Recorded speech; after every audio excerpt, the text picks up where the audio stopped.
Peace and welcome. I know I was running 5 minutes late today, and I apologize. There's some mornings when I awaken, I'm spry and ready, and then there's other days when I am low and inertia set in. How is everyone? How are you? Welcome. Welcome. Let me go ahead and light this incense here. Think I can do it without burning the burning the card.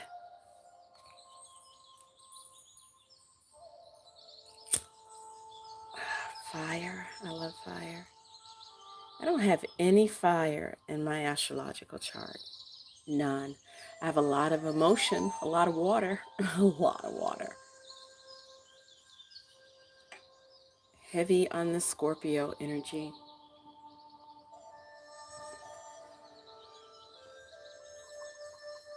I want to show you my teacup that I found at the market the other day. It's circa 1830s. It's nice and heavy. It is filled with English breakfast tea. Oh, wow. Oh, English breakfast tea with honey and goat's milk. Okay, so let's go ahead and ease on into today's reading. Let's see. Okay, I don't have the card here. So before we get started, I'd like to take a pull from Eckhart Tolle. And we will look at one of his cards from, let's see, I have the power of now. This is practicing the power of now. I was first introduced, I think I saw it on Oprah years ago, but I was first introduced to it through my Buddhist ministerial training back in 2010. But the card we're going to elaborate from today is Stillness Speaks. Stillness Speaks. So we have beyond the thinking mind, beyond the thinking mind. Cleverness, devoid of wisdom, is extremely dangerous and destructive. Cleverness, devoid of wisdom, is extremely dangerous and destructive. So you can meditate on that thought today. Think of all the ways in which we see ourselves as being clever, but where's the wisdom behind that? How is that cleverness serving us? Of course, there's moments when cleverness is, it's cool and interesting, but never use it as a tool for your advancement, because it just may backfire on you. So, Mother Mary Oracle, our card for today is Lady of Soul Birth. Lady of Soul Birth. And our hexagram today is hexagram number 31. And Benabel Wynn titles this hexagram Lake Over Mountain, Attraction, Influence, Chemistry. That is our hexagram 31. And Ma Padma Devi 31 is influence, and it's courtship, mutual attraction, genuine affection, natural magnetism, stimulation, and connecting. And speaking of courtship, make sure that you're connecting on your mutual strengths. Make sure you're connecting on your places of your strengths. You know, a person, you know, we all have, we have our yin and yang. We have our ups and downs. We have our blacks and whites. We have our weaknesses and our strengths. You don't want to be attracted to and bound up with someone that you share the same weaknesses with. It's always, always a recipe for disaster. Bonding with someone, connecting with someone where you complement each other. Where you're weak, that person is strong. And where you're strong, that person, you know, needs that edification. That's a good.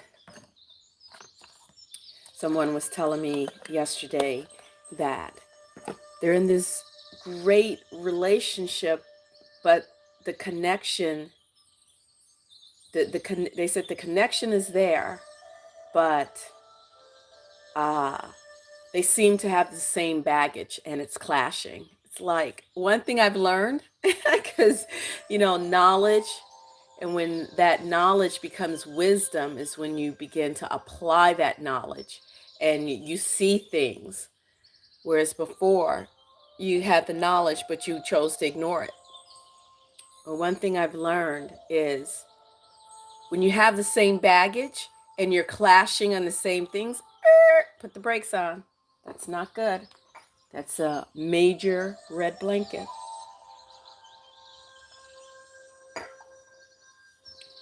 So just be in discernment of what level are you being mutually attracted to?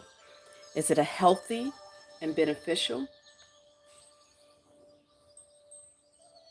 Okay, so our Mother Mary Oracle for today, Our Lady of Soul Birth.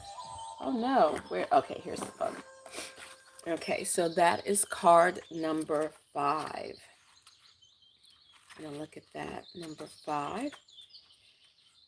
And Kali and Nala, they're slowly coming together. Nala is stalking her and treating her like she's prey.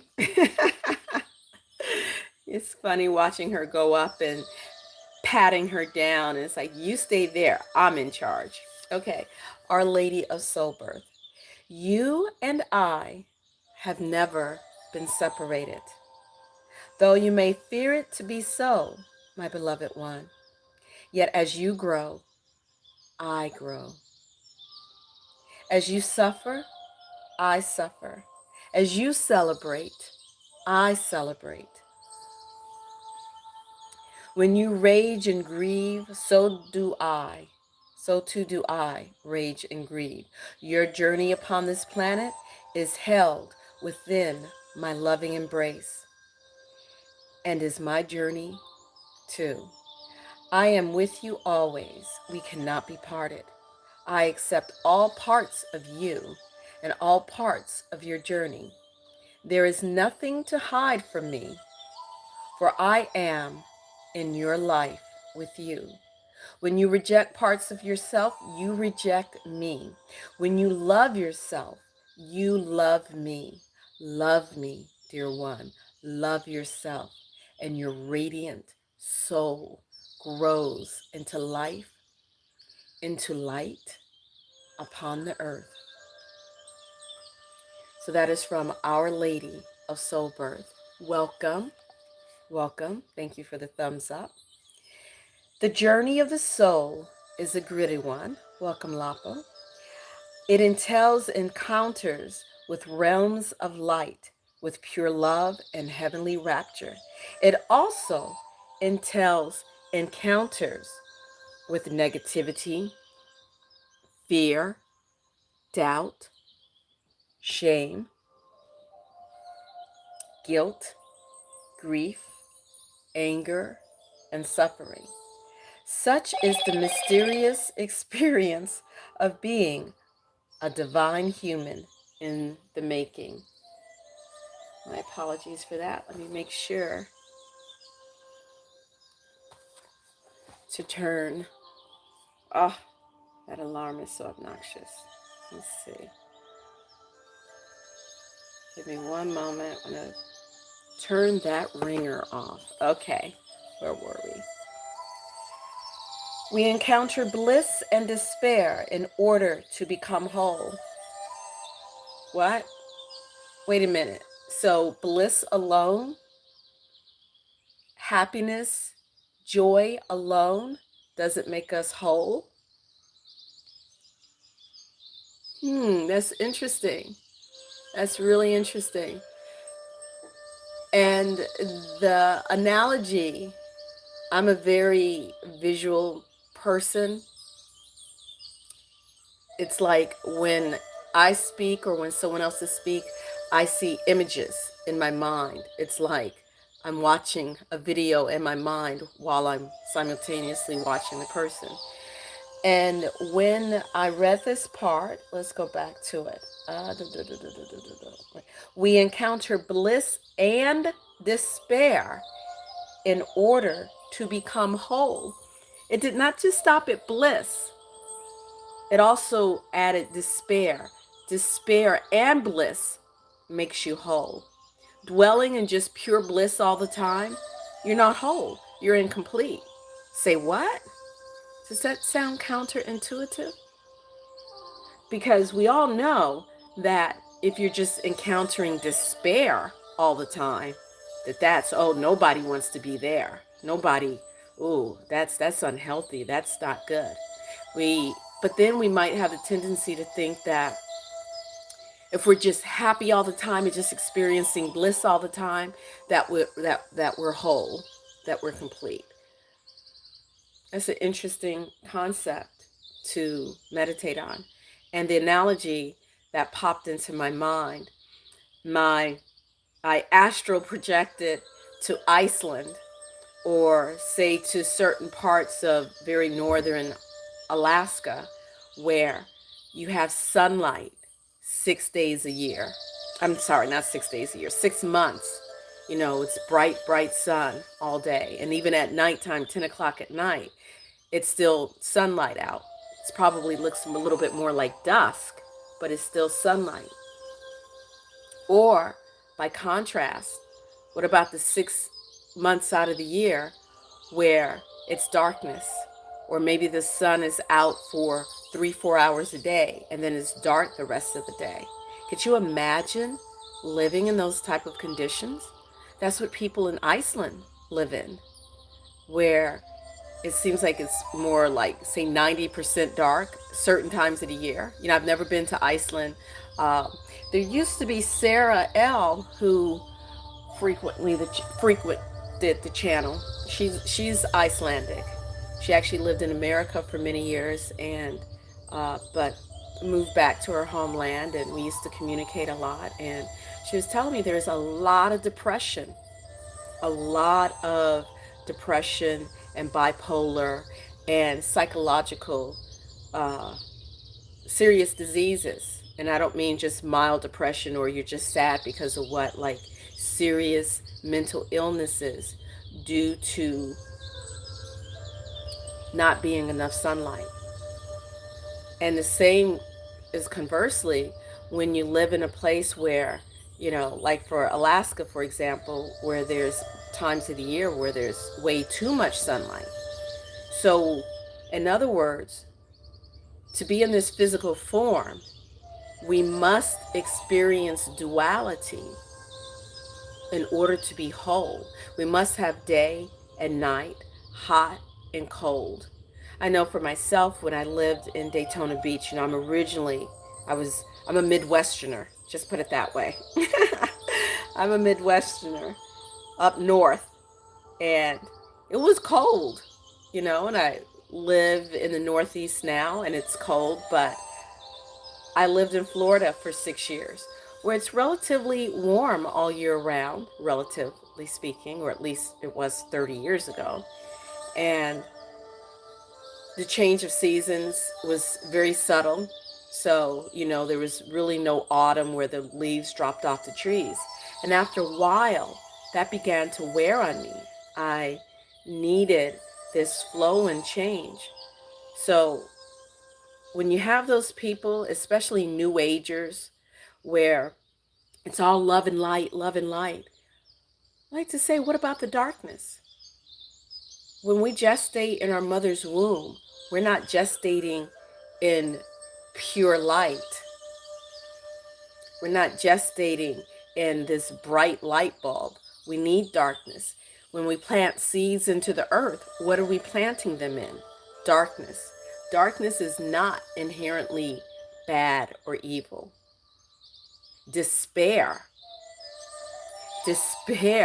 is not inherently bad or evil. To insist that we dwell in bliss and happiness at every single moment, is that bad or evil? It's just something to think about. Oh, I just want to sit here and drink that tea. What's in your cup this beautiful day? So let's get back to this, share a little bit more. We encounter bliss and despair in order to become whole. It is through our wholeness that we are capable of allowing the divine presence to manifest through us as it wishes to, according to our higher plan. When I was 11 years old, I remember walking down the street, and I was one of those kids. I spent a great deal of my time alone. And it wasn't because I was shy, because I'm not a shy person. People might think, well, I don't know if people think I'm shy. Reserved, yes, reserved, semi-conservative, reserved. My natural tendency is to be a borderline recluse. But I spent a lot of time alone, so I was always in deep thought and talking to myself. And I remember one time thinking to myself, this is in regards to a higher plan. I thought to myself, how does the body know how big it's supposed to grow? How does it know that? And I was like, we start off as this little tiny seed, the sperm meets the egg, and we divide cell after cell. What was that called? Mitosis? Mitosis. I remember there was mitosis, meiosis, one of those oses. I think it's mitosis. The cell divides, the one egg divides into two, and each of those two divide into two, four, and then so on and so forth. So I was thinking about that, and the only conclusion I could come to was that there was an invisible body of mine that was whole and complete, and it had all of the information in that invisible body, that my physical body was to grow up into that body and inhabit that invisible state. That was my lack of vocabulary. And so to me, that's like your higher plan. And my higher plan is not your higher plan. So the consequences, the actions, the path, the blessings, the bliss, the despair that is supposed to help me to be and manifest in this physical life is not going to be the same as yours. And so everything, so let's read that again. It is through our wholeness that we're capable of allowing the divine presence to manifest through us as it wishes, according to the higher plan. So when I see that we experience bliss and we experience despair. We experience all of the emotions, not just the ones that taste sugary and sweet. What happens when you get too much sugary and sweet? It makes you inflamed. It gives you diabetes. It causes death. So a balance is always in need. Lapo, you're my kind of girl. I'm also from Illinois. And yes, black milk with cinnamon. Mine is English breakfast with milk and honey. And I should have put some cinnamon in there. So I'm going to leave the Mother Mary right there. And let's go ahead and move into our hexagram for today from the I Ching. Let me know if the sound, if the background soundtrack is a little too loud. Okay, so we're looking at hexagram number 31, and that is lake over mountain. Lake. You know, I think I need to address my fear. I think I have a fear of lakes. Okay, I don't think, I know. I have a fear of lakes. Lakes, the the the darkness, the depth, the heaviness. Lakes feel very heavy to me. There's something about that. I guess I really need to explore that. I love rivers and streams and creeks and brooks. I like water that rushes very quickly, that's clear, that you can see to the bottom. I like the ocean. I love the ocean. The ocean is my home. I have a great fear of the ocean, but I love the ocean a heck of a lot more than I enjoy lakes. With the lakes, I think of Loch Ness Monster. I think of something is down there and I cannot see. And I guess it's my need to control that I need to see what's at the bottom of that lake. Lake, Bagua, a fertile womb, receptivity for further growth, nourishment, receiving pleasure, tranquility, devotion, joy, satisfaction, stagnation, openness. How can you have stagnation and openness at the same? Openness, intuition, vision. The element is metal. The direction is west. The yellow path, autumn equinox. Loshu 9 halls, cardinal winter. Life aspect, children, fertility, nurturing. I'm really feeling called to really deep dive into these lakes. No, I won't be swimming in one myself, metaphorically speaking.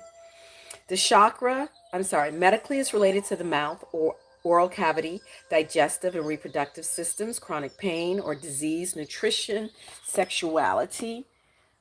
Hold on, just need to adjust. Oh, goodness. Okay. The chakra, in sexuality, the chakra is the third eye. The animal is the sheep and the tiger. Kind of reminds me of like the stagnation, but the openness. The archetype is the diviner. Zhongli Huan, patron of warriors, ceremonial magicians and alchemists, is the immortal. Welcome, Oracle of the Crows. And everyone, check out Oracle of the Crows channel. She also, along with Divine Needle, does a daily oracle reading. What's in your cup today, Oracle of the Crows? I have breakfast, English breakfast with milk and honey and Lapo. She doesn't have it yet, but she's going to get her black with milk and cinnamon. Welcome. Okay, so we looked at lake, the other, and I should have started on the bottom, forgive me. And when I look at lake and the mountain is the reverse. Would that be inverted? Reverse of the lake. So lake is two masculine lines topped by a feminine line. And mountain is two feminine lines, which is earth, topped by a masculine line. Oh, okay. That cranberry juice is very healing. Enjoy it. And I wish you a refuah shalema, which is Hebrew for like renewal, a complete renewal of your mind, body, and spirit.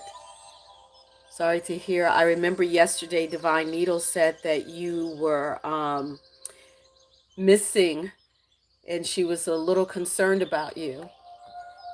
She was concerned about you. I did catch that.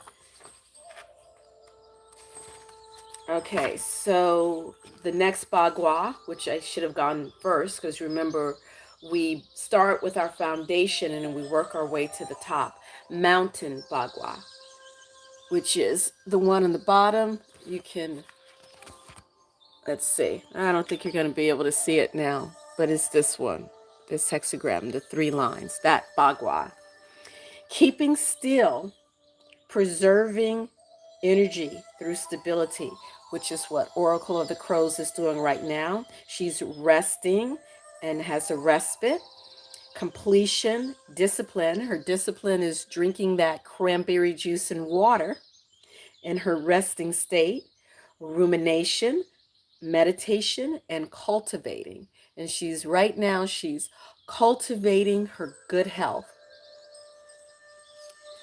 Okay, let's see. Direction northeast, and of course the element is the earth. And you guys have to excuse me when you hear me lisp. I just started braces. I'm using biteme.com, and those, they're invisible, like they're Invisalign. They hurt and make your teeth feel like, oh. So I have to take them off in order to drink the tea. And so my teeth are like freaking out right now because they're not being tugged in a crazy direction by those braces. So my mouth isn't functioning. Life aspect, knowledge, education, skills, wisdom.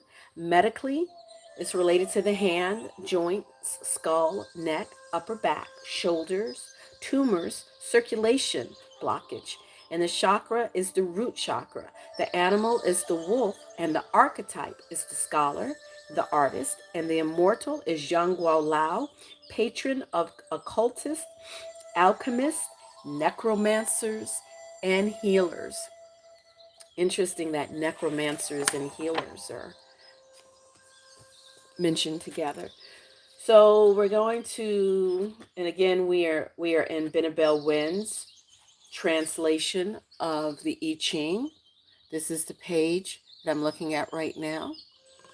When you join her I Ching practitioner course, which, mind you, is extremely inexpensive, and she sends everything to you in a PDF, and it's all about the honor system.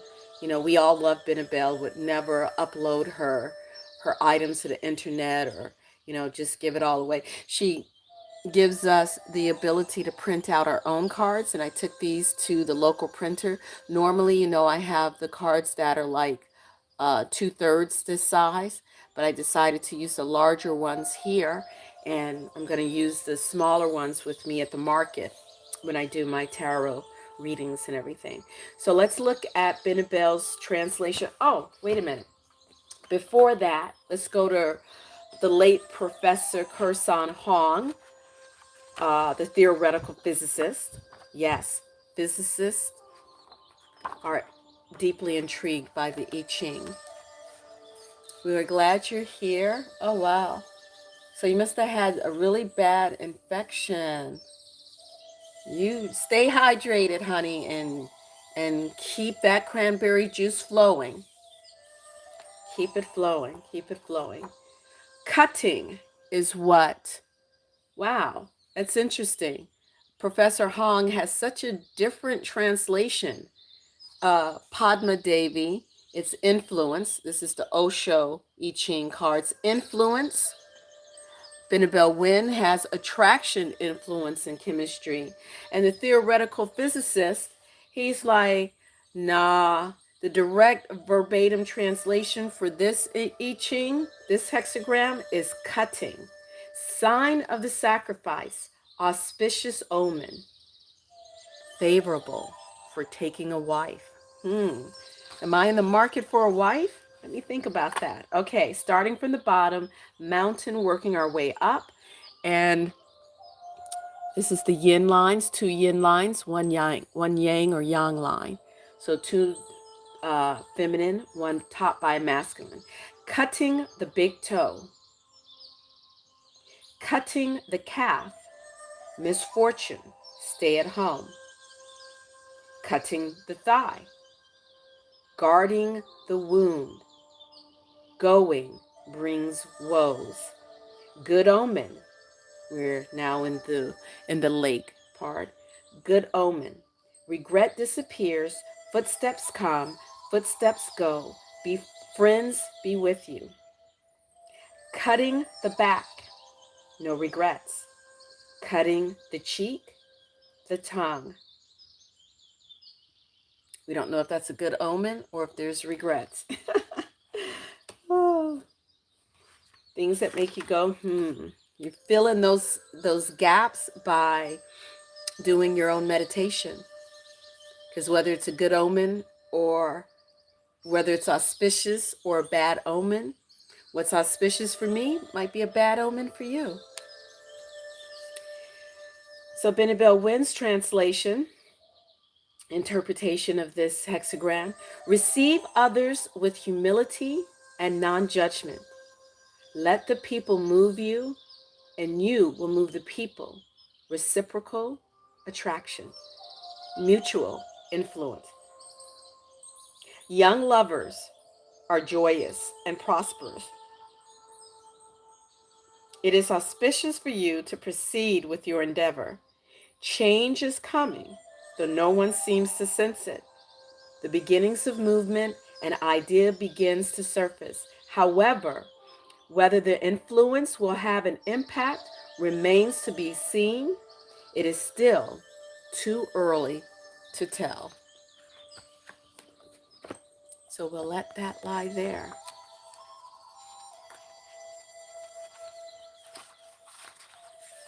So going to Brian Brown Walker's interpretation, translation of Hexagram 31, Hesian, influence or wooing is what. So we have wooing, influence, attraction, and cutting.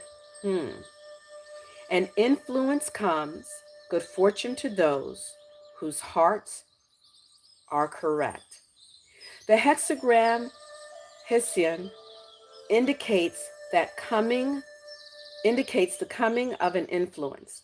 This may take the form of a teaching from the sage, an interaction with another, or a disturbing or pleasing event.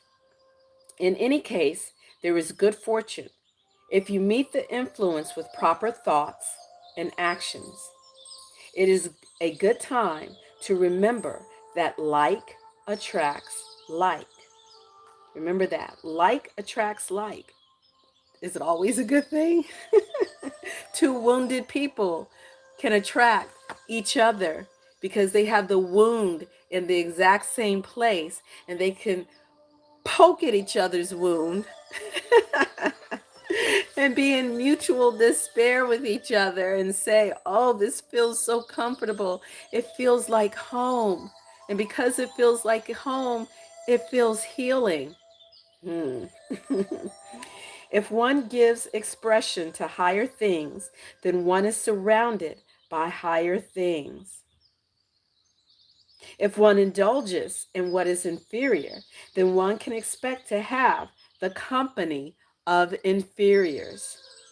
Therefore, it is wise to cling steadily to humility, independence, gentleness, and openness. With others, keep an open heart, free of desire, condemning no one, even those who've hurt you. Oh, that's not easy. At least not for me.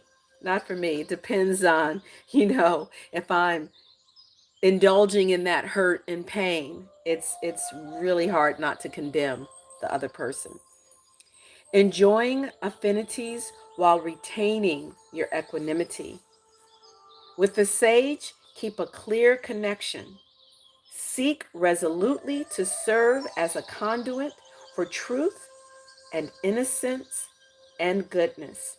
So I'm going to hold that last sentence for a second because I want to welcome Sister Carla.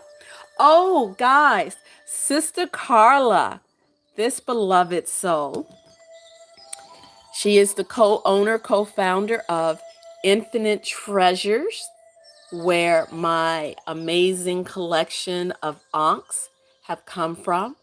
So please check out her website, I believe it's infiniteTreasures.org. And she's also on Instagram. I think it's at Ross Naeem is her husband's Instagram, where they show a lot of these beautiful ankhs. They're also on Etsy and on Facebook, Infinite Treasures. So check that out. These ankhs are great healing tools. And welcome, Divine L. Welcome. So we go back to this last sentence. Seek resolutely to serve as a conduit for truth and innocence and goodness. Oh, and the Cannabis Fest this coming October, Sister Carla and her husband Ross Naeem, with their Infinite Treasures, their amazing ankhs and other crystals and copper jewelry, will share a booth with me at Cannabis Fest. So I am so excited about that. So excited. And I apologize, Sister Carla, if you wanted to remain incognito. I just told all of your business here on this live stream. But I hope you get plenty. I hope you guys get plenty of business from this. This is another one of the ankhs. I have one similar to this with Amazonite that hangs in my car. And I have probably 6 or 7 of their ankhs. So this, where were we? Seek resolutely to serve as a conduit for truth, innocence, and goodness. You cannot serve for a conduit of truth if you're condemning another person. You cannot serve as a conduit of truth if your locus of control is external of yourself. You cannot serve as a conduit of truth if you only want out of life that which feels good, is sugary and sweet and blissful. Because remember from our previous reading, it's both bliss and despair, the light and the darkness, the black and the white, the ups and the downs, the whole gamut of emotions is what helps us to be whole. Not dwelling in one because it just feels good, not dwelling in the other because it's just what makes us feel comfortable, but a good balance and being able to consciously approach those places rather than consciously or even unconsciously suppressing and repressing. Repressing. With others, keep an open heart, free of desire, condemning no one, enjoying affinities and retaining equanimity. With the sage, keep a clear connection, seek resolutely to serve as a conduit for truth and innocence and goodness. If the influence is challenging, persevere in correctness. If the influence that you're receiving, because remember, attraction and influence, it can be positive or negative. If that influence is challenging, persevere in correctness. Keep that middle ground. Keep seeking balance rather than condemnation of the other person or of the situation or even condemnation of yourself. If it is pleasing, also preserve in correctness. Did you hear that? It didn't say if it's pleasing, just go for it. If it's pleasing, still maintain your humility. Still maintain your equanimity. Still maintain your balance, seeking that balance, seeking to understand yourself, to understand the situation. If something is pleasurable, you don't want to get complacent in that pleasure. The same as if something is painful. You don't want to, because people, you can be complacent in pain, right? I don't need to describe that. We all know that. If it is pleasing, also persevere in correctness. Maintaining your devotion to higher things ensures success in the coming time. I don't know about y'all. I'm thirsty. So let's make a toast. Here's to life. Here's to wholeness. Here's to the good times and the not so feeling good times. Here's to life. Cheers. L'chaim, skull.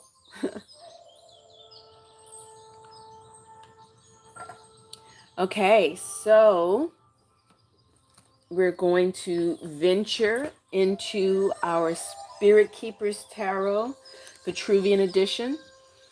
And I just wanted to share something. I was in a group, tarot group, and one of the tarot readers said that they've hit a wall with doing readings for others, that tarot has become stale. You know what? Tarot is a great meditation, especially the first 22 major arcana. I'd like to recommend this book. It's called Meditations on the Tarot, A Journey into Christian Hermeticism. And no, this isn't about Christianity per se, because for myself, I don't subscribe to the label of Christian. I'm not Christian. However, I believe that we can learn from every bit of humanity, and the mysticism and the meditations on tarot it's deep. You know, tarot, the 22 major arcana, is the journey, is the hero's journey that we all might want to consider. I'm trying to learn to stop saying the word should, but that we all might want to consider taking in this life to help us to become whole and complete and ascending up our own Jacob's ladder, which I was thinking the other day is like our spine, the 33 rungs of our spine, ascending that to the sacred realms. So meditations on tarot and Paul Foster Case's book, forget what it's called, The Keys to the Tarot. And Kali she's learning to use the litter box. I find that extremely fascinating, that this barn kitty, I put her in the bathroom with the litter box and she's actually using it. Okay, so I'm going to go ahead and shuffle the cards. Got taken out by a spider. Was it a brown recluse?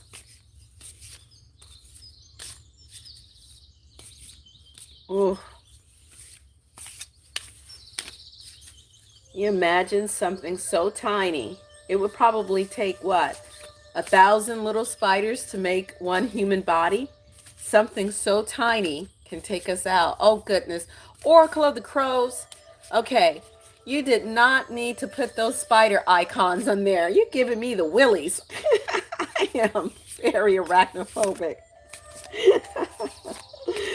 My son used to have a book that had pictures, and Divine L's laughing at me. He had a picture book with spiders. I would always skip that page. I do not like, oh my gosh. So, spiders and lakes. I think, ooh, when I just said that together, I had goosebumps. Okay, so we're going to go with the 6th card for today, Spirit Keepers.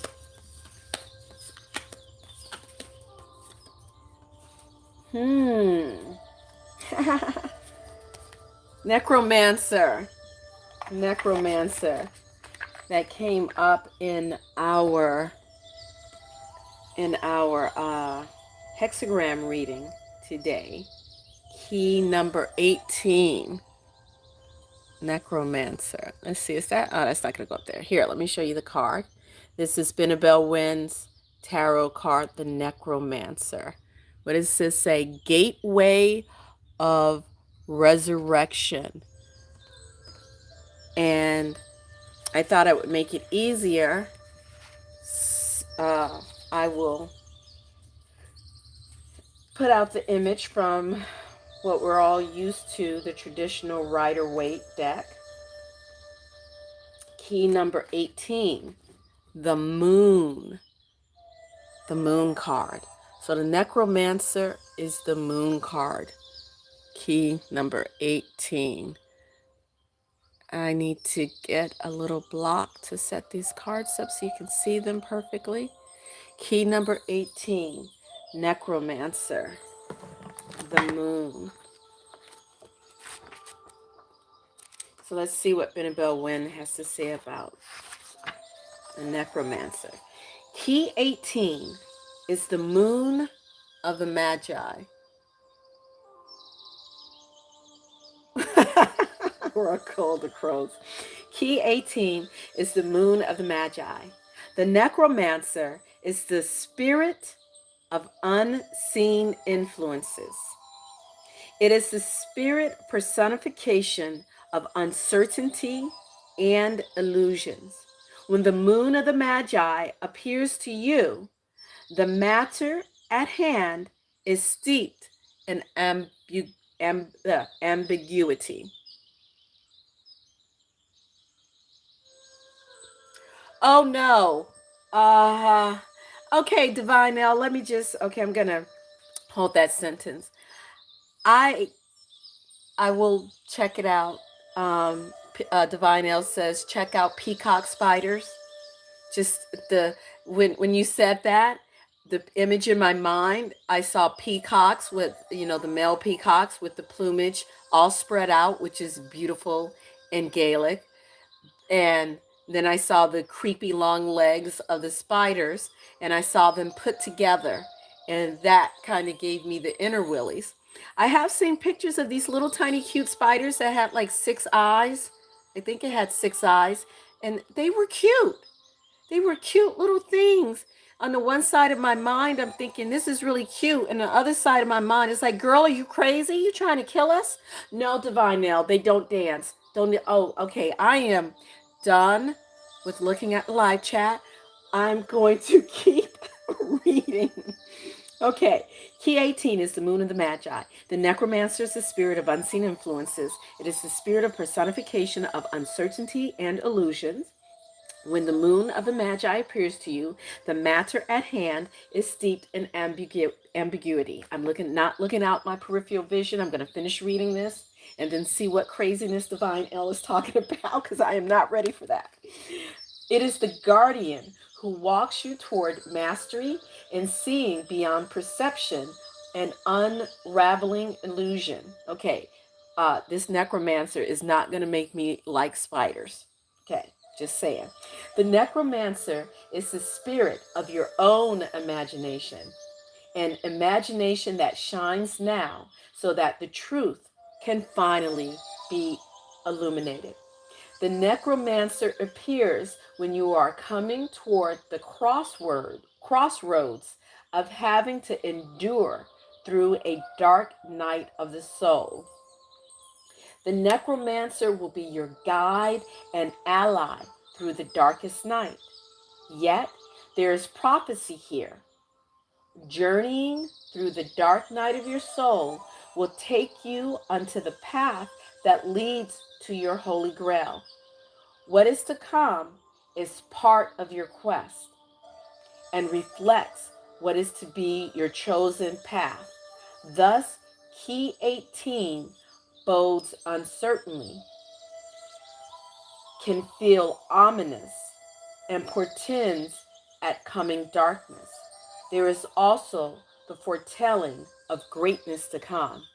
So remember, there's bliss and despair that makes one whole. There can be darkness and uncertainty and dark night of the soul. And then greatness can come after that. There has to be this constant balancing, you know? Just think about it.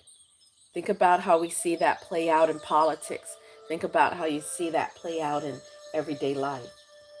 Of all the spirits and all the realms, it is only the necromancer who can unveil the passageway to the Grail, which is, the Holy Grail. Oftentimes, this key can mark the dark night of the soul or having to pay closer attention to your dreams. A waning crescent moon, see how well I'm doing not reading the live chat? A waning crescent moon, the moon of witchcraft and sorcery, appears at the zenith point of the skies. A scarab flies close, symbolic of an eternal life, divine teachings, and a spiritual crossroads. Twin stone pillars symbolize a sacred gateway. So there are the twin stone pillars.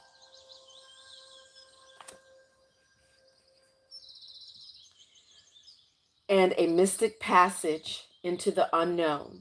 A cut-out window in one pillar suggests the eye of spirit watching over. The necromancer is also the spirit of resurrection. In Egyptian symbology, the scarab is an omen of life after death. The parting seas depicted on the card symbolize a climatic miracle. Through doubt and mystery, maintain an unwavering faith. That is what will power resurrection and miracles to happen. So when you're journeying, when you're conscious enough and you recognize that you're not just dealing with pain, you haven't just been crushed, that this may be your initiation, your dark night of the soul. Initiations can come through dark nights of the soul.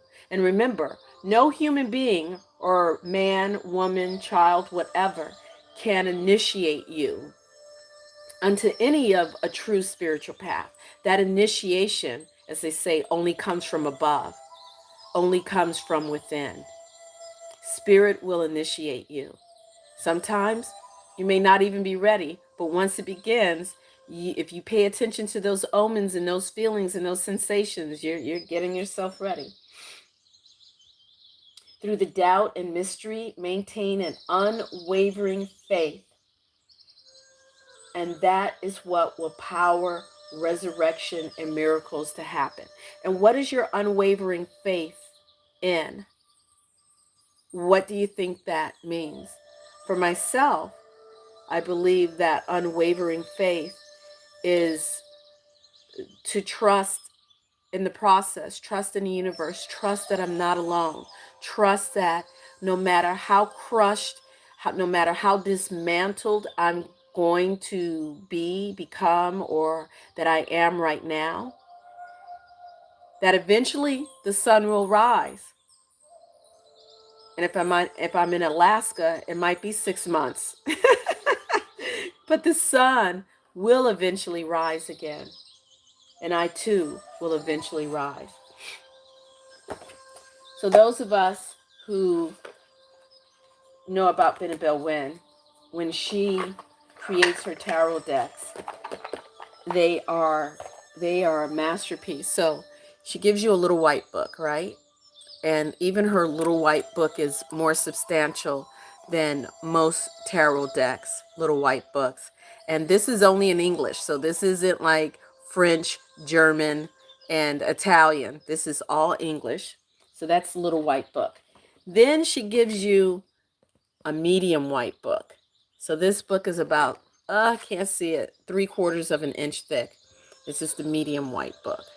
Oh, there's the image from the necromancer. Then, this book is about 2 pounds. This is the Book of Maps. This book is 2.5 inches thick. It's like 740 pages.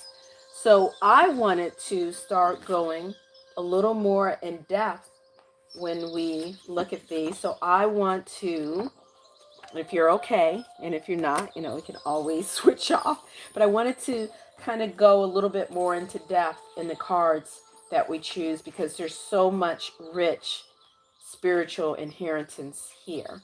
So, and it's interesting, the necromancer comes right before the warrior card.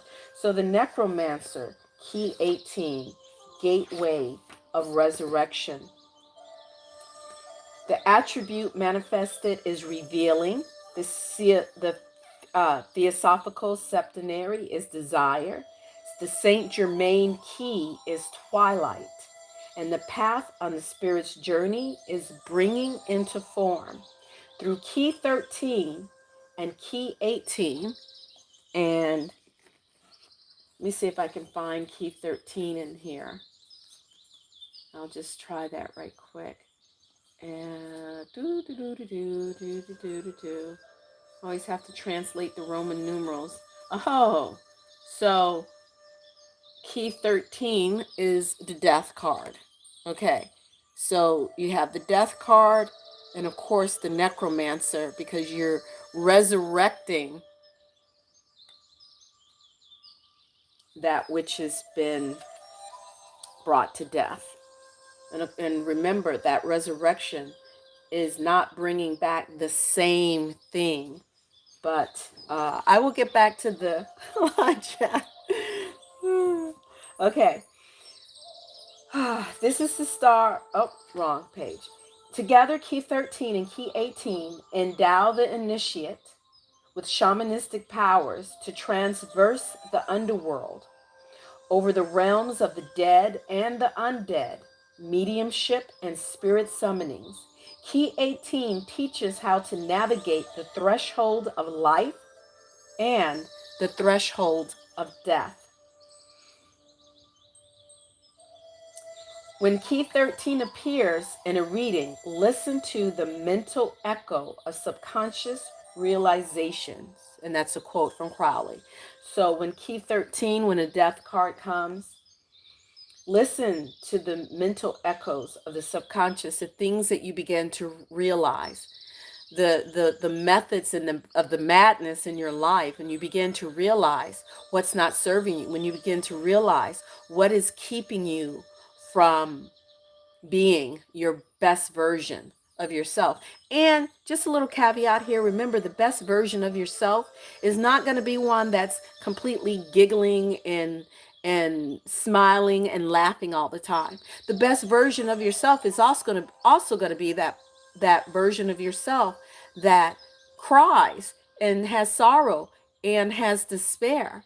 But the best version of yourself is going to be the one that recognizes that it takes all facets going around the clock, all four seasons of life to make a beautiful human being a human being.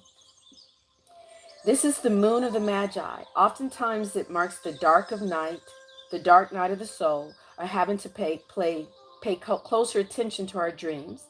A waning of the moon. Let's see, we read all of that. Let me add in what we didn't.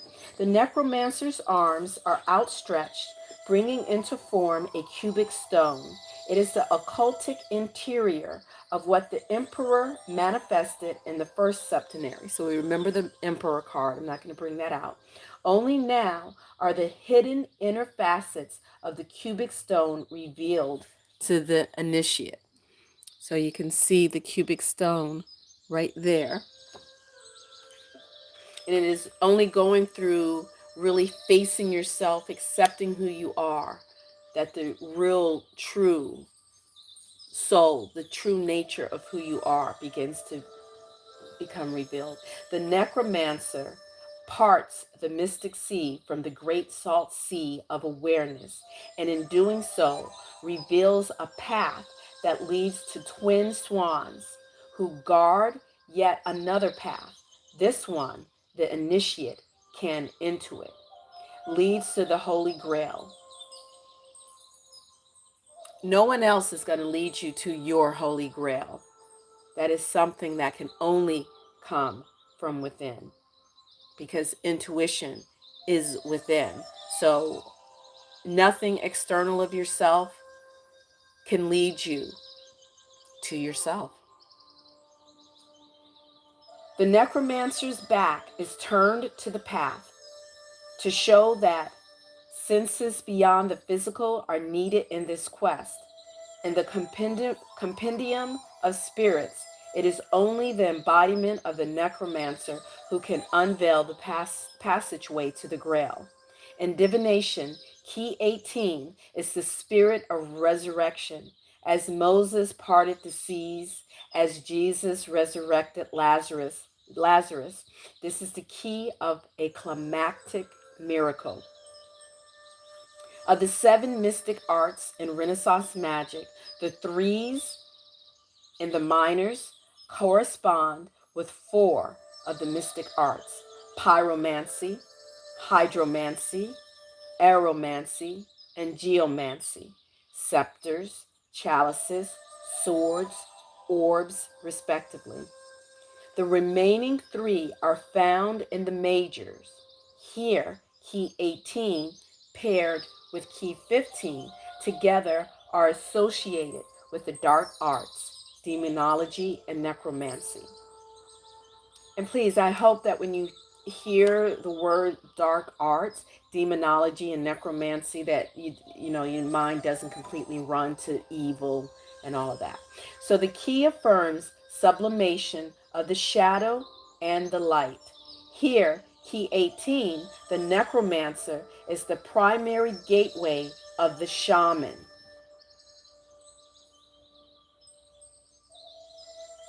After building the inner temple of the necromancer, the initiate will be fully ready for the lower and upper realms of the spirits.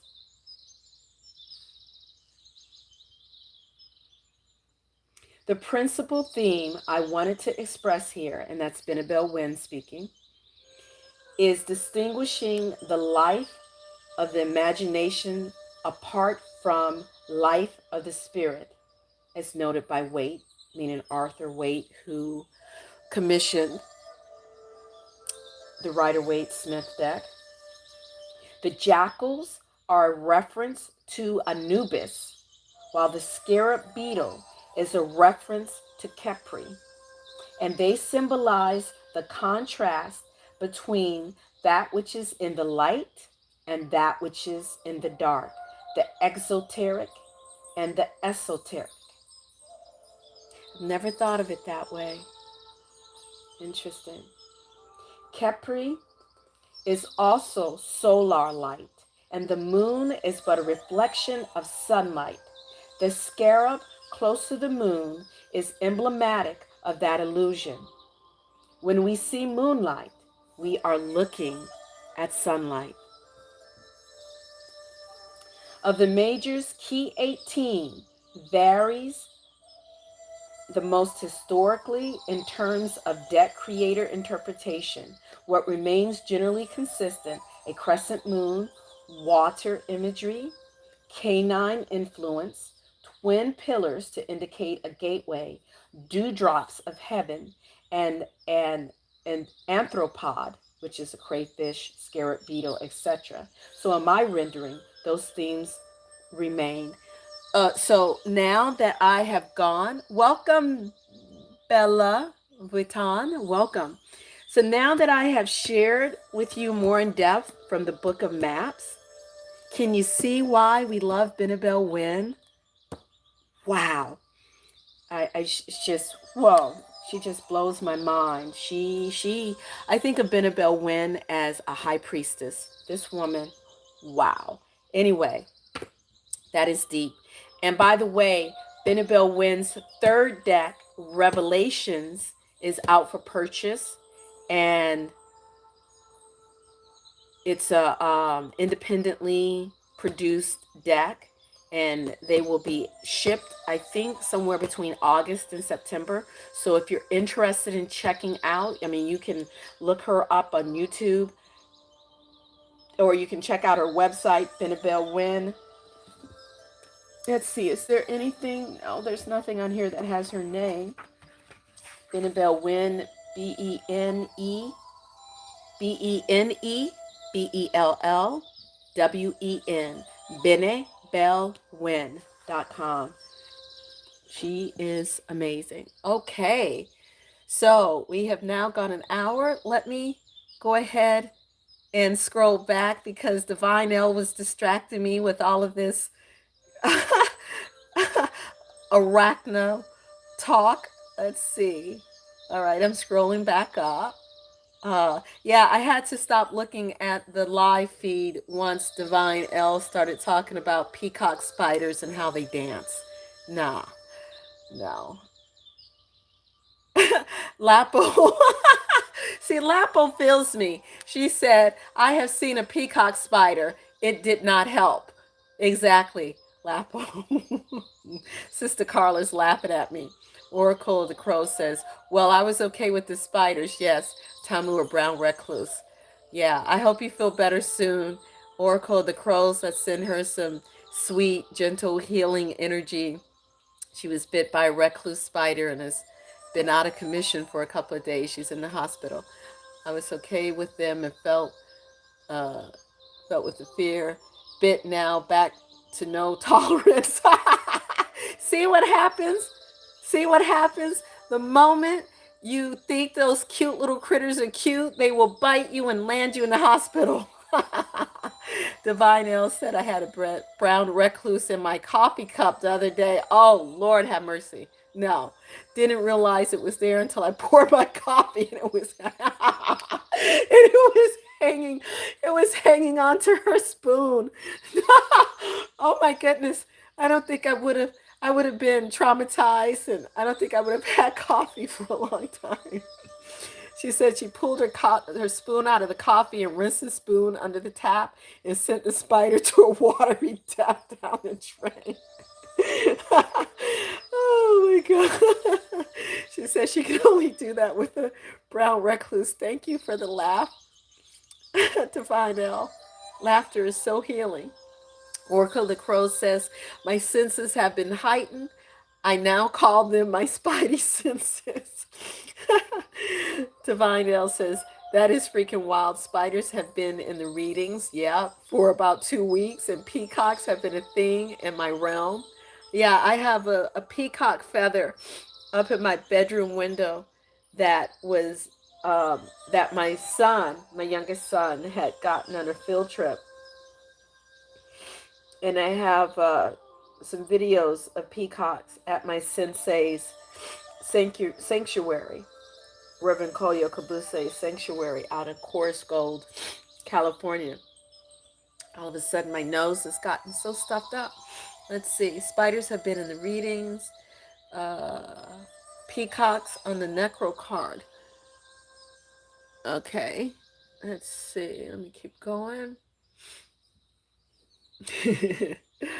Oh, okay. All right. Going through. Bella's like, yikes. Starts to rock in a corner in the room. Yep. Safe, happy place. Safe, happy place. Yeah, that's why Bella, I was trying to read and stay in a zone, and my peripheral vision, Divine L, kept distracting me with all this talk of spiders and peacock spiders. Not peacocks. I like peacocks.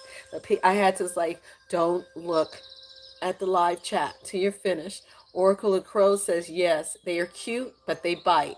It feels like a bee sting. I killed one crawling across my ceiling. I usually catch them and release them outside, but he just caught me on a bad day. Sister Carla says she'd have to call Terminex. And Bella says same. She is amazing. Well, yeah. Okay. All right, y'all. I better get going. I need to get some asana yoga in, get some physical exercise in. Maybe I'll go for a walk, do my dishes, all of that good stuff. It was wonderful having a cup of tea with you lovelies today.